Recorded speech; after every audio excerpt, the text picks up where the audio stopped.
A few months back, there were question marks not just over this man Virat Kohli's form, but also whether or not he fits into the grand scheme of things in the T20I format for India. Fast forward to the present, however, and all of those doubts have been emphatically banished thanks to a match-winning performance for the ages from the King against Pakistan. A match that for many Indians is as big as potentially winning the World Cup. We always say that if you're an Indian fan, you have two things you look forward to in a World Cup. One is potentially winning the World Cup and the other is beating Pakistan. Well, one of those things was done, but it was done thanks in no small part to an absolutely amazing innings by Virat Kohli. Now, we tend to forget sometimes, and the thing with someone like Kohli is that he's made greatness such a habit that when he does actually do good things, we find it mundane. Is that this isn't one of the first times that Kohli has actually played such a knock in, of course, T20 cricket. He does have a history of playing some very fantastic match-winning knocks,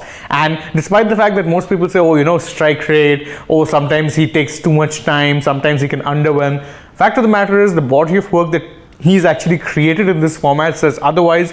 Why do I say that? Because when I was actually doing some research for this video, I had to pick and choose between a lot of very, very good innings. With that being said, let's quickly take a look at what we feel are Virat Kohli's top 5 innings in T20I cricket. And of course, we start with this match. How could we not? I mean, it's so fresh in public memory, and I think it's going to be something like Mohali 2016 that people talk about for a long, long time. This was a mother of all matches, the mother of all battles, the clash of the titans, whatever cliche you want to use, go right ahead. But the way Kohli won it, there's nothing cliched about it, even though it's something we've seen Kohli do many, many times in the past.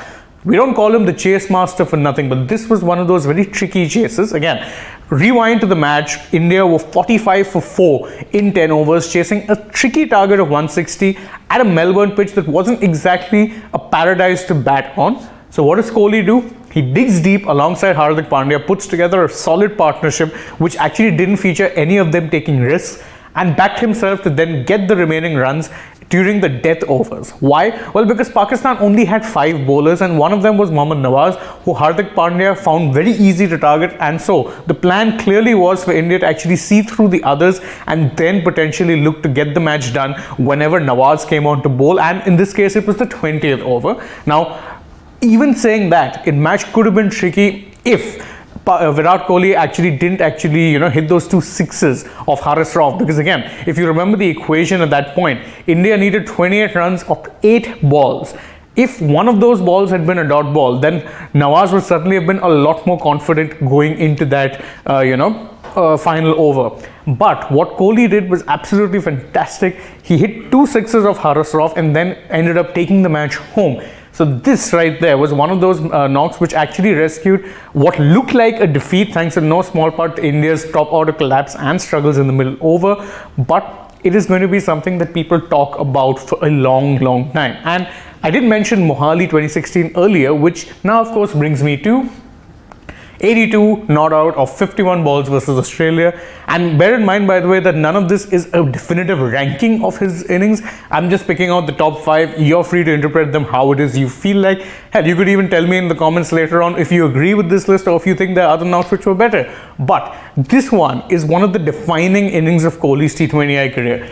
82 runs of 51 balls against Australia in the 2016 T20 World Cup. Now, why is this such an important knock? Because it was a virtual shootout for a spot in the semi-finals in that particular edition of the tournament. And when Kohli was out there batting, it wasn't exactly, again, like the match against Pakistan. India were in a bit of a precarious situation. They had lost a few wickets, and batting the other side of him was a Yuvraj Singh who was clearly hampered by an injury. So what does Kohli do? Well, he does what he does best. He turns on the screws, he saves his best match for when the lights are shining bright, and he absolutely took apart the Australians in a fantastic show of never say die batting.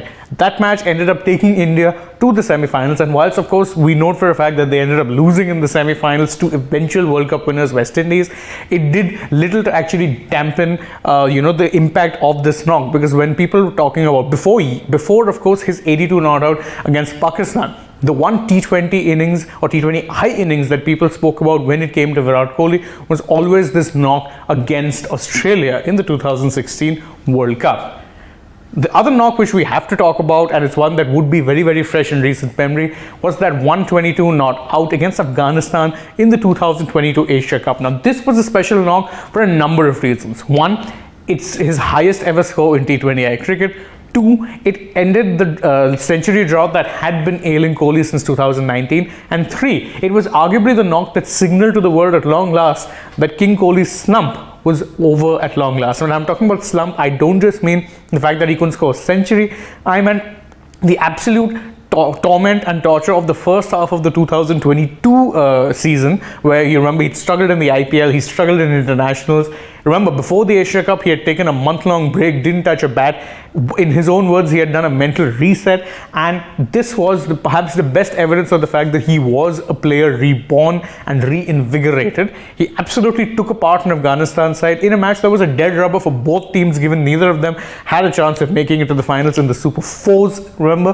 But this knock was in many ways so important to Kohli, because it signaled that his approach of actually resetting had worked. He was now able to bat the way it was he batted best, and he's actually carried that form forward going into the World Cup as well. The fourth knock which I have to talk about, and this is a personal favorite of mine, and of course it was also before that 122, Kohli's highest knock in a T20I match. 94 not out of 50 balls against the West Indies. This of course took place in 2019. It was a series in India, and for me this is one of my favorite Virat Kohli knocks, not due to of course the stakes of the match or the stakes surrounding it wasn't a virtual knockout, it was a bilateral series, but one of the reasons this was one of my favorite knocks was because it again came in a crunch situation, and it was perhaps Kohli at his most let's say his most obnoxious best. Why? Because again, remember, India were chasing 200 odd in this particular match, a total in excess of 200.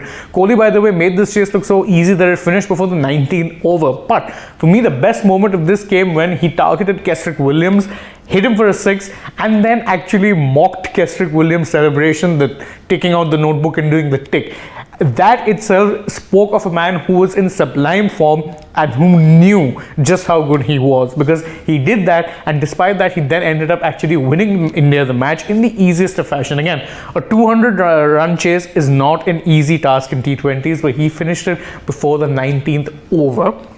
And last but not least, when it comes to this particular list, is this particular match. 72 runs not out of 40 balls versus South Africa in the 2014 T20 World Cup. Now, this was again one of those matches where, at around this time, Kohli had began cementing himself as the man for the chases, or the chase master, depending on what it is you want to call him. This was one of those matches that really cemented and solidified that legacy which Kohli still has of being the man for the tough chases. Because remember, this was a semi-final in the 2014 World Cup. It was a match against a strong Australia side, and yes, we know Australia tend to trip up in ICC tournament knockouts more often than not, but they were actually doing well in this particular tournament, and they needed India needed a special knock from Virat Kohli to actually see them home. Yes, India lost the final, but the simple fact of the matter is that without Kohli's knock in the semi-final, without these 72 runs, they were perhaps not even making it that far, because South Africa did have a stronghold in that game.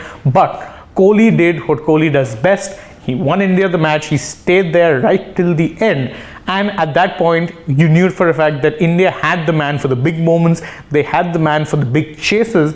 And they had the man who, rather than crumbling under pressure, would thrive under it and somehow become better. But enough about how it is that I feel, or what I think Virat Kohli's best knocks are. What do you guys feel? Let us know in the comments below, and don't forget to like the video, share it with your friends, subscribe to the channel if you haven't already, and tap the bell icon so you know when we're putting out a new video going live. Then you can go ahead and follow us on Twitter, Facebook, and Instagram too. And last but not least, don't forget to download the AajTak app. Thank you all for joining us. As always, I've been Shane Dias, and I hope to see you all through the day. But for now, goodbye.